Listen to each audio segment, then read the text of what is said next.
ప్రజలందరూ శ్రీకాకుళం నగర కార్పొరేషన్ పరిధిలో తోటపాలెంలో బజరంగ దళ్ విశ్వ హిందూ పరిషత్ ఆధ్వర్యంలో అన్నదాన కార్యక్రమాన్ని నిర్వహించారు. ఈ కార్యక్రమానికి శ్రీకాకుళం ఎమ్మెల్యే గొండు శంకర్ ముఖ్య అతిథిగా హాజరై స్వయంగా ప్రజలకు అన్నం వడ్డించి తాను కూడా భోజనం చేశారు. సేవా భావనతో నిర్వహించిన ఈ కార్యక్రమాన్ని స్థానికులు ప్రశంసించారు.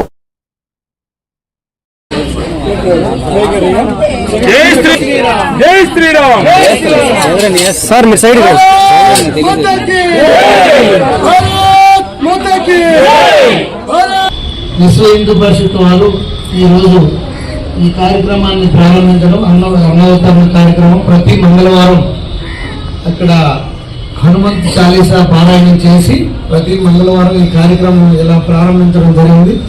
ముందు మరిన్ని కార్యాచరణ ఏంటనేది కూడా అధ్యక్షుల వారు చెప్పడం జరిగింది. సో ఇంకా ఈ ప్రాంతంలో ఇది ఒక మంచి ప్లేస్ మనకి దొరకడం మన అదృష్టం. ఈ ప్రాంతంలో మనం మరిన్ని సేవా యాక్టివిటీస్ అన్ని కూడా చేయాలి. విశ్వ హిందూ పరిషత్ అనేది మన సనాతన ధర్మాన్ని, మన సంస్కృతి సాంప్రదాయాన్ని కాపాడడంలో ఈరోజు భారతదేశం ఎలా ఉందంటే మీ పాత్ర ఎనలేనిది.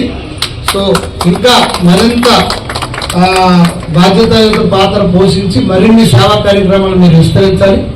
సో దానికి పూర్తి సహాయ సహకారాలు మా తరఫున ఉంటాయని నేను తెలియజేసుకుంటూ ఈరోజు మంచి కార్యక్రమం, ఇది ఒక చారిత్రాత్మకం. ఇక ఇది ఫర్ ఎవర్ కంటిన్యూస్ గా నడవాలి. ఇది ఎంతో దినదినాభివృద్ధి చెందాలని ఆ హనుమంతుడి కృపా కటాక్షలు మనందరిపైన ఉండాలి, భారతదేశ ప్రజలందరిపైన ఉండాలని కోరుకుంటూ ఈరోజు ఇంత మంచి కార్యక్రమంలో పాల్గొనే అవకాశం నన్ను కల్పించినందుకు విశ్వ హిందూ పరిషత్ కమిటీ వారికి, ఆర్ఎస్ఎస్ వారికి అందరూ కూడా పేరు పేరున, వివిధ విభాగాధిపతుల వారికి అందరూ కూడా పేరు పేరున నా హృదయపూర్వక నమస్కారాలు, ధన్యవాదాలు.